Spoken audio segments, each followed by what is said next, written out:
Mungu amekuwa wazi kwako, haufiki unakofika kwa sababu ya mengi unayoyajua. Unafika unakofika kwa sababu kusudi la Mungu liko ndani yako.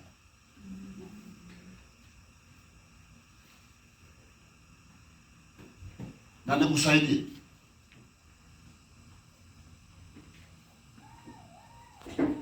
uliokwisha kufundishwa yawe ni chachu ya wewe kusimama vema na Mungu wako. Lakini msingi wa mafanikio ni kusimama kwenye zamu yako.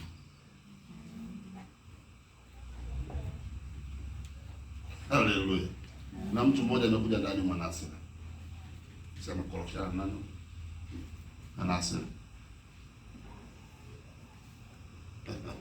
Naziona hasira zinapita. Sasa una hasira za nini? Yaani mpaka toka na ubiri azideisha tu. Matatizo gani? Una hasira huko. Wako simama kwenye zamu. Mungu anakudai nini? Matokeo. Mungu anakudai matokeo. Sababu utakwenda kwenye kiti cha hukumu. Utaenda, utasimama. Haya, eleza umefanya nini?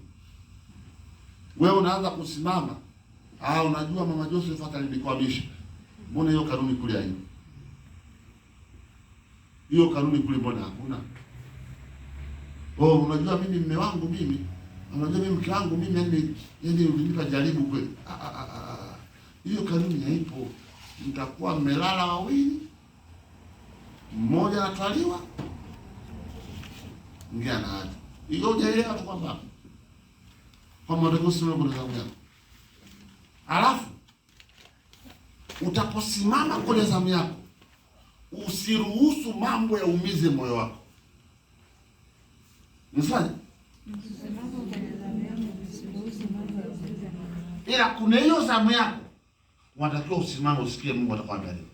Baada ya Habakuki kusimama, akapewa njozi. Akasema hiyo njozi iandike. Nayo haitosema uongo. Lakini itakawia. Hata ikikawia ingoje. Lakini itatimia kwa wakati wake.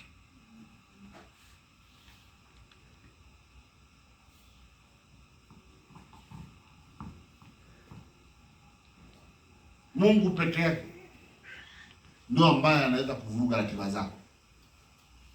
Akaweka za kwake. Na usipoelewa unaweza kukasirika.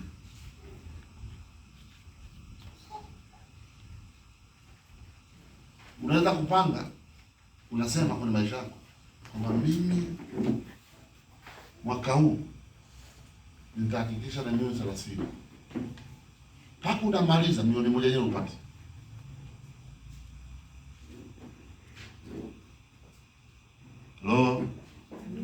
Nitasimama kwenye zamu yangu, nisikie atachoniambia Mungu. Atachoniambia nitakwenda kufanyaje? Kufanya. Haukifanya cha kwako, unakifanya cha Mungu kwenye zamu yako, haitokwambia. Haleluya, watu wa kanisa.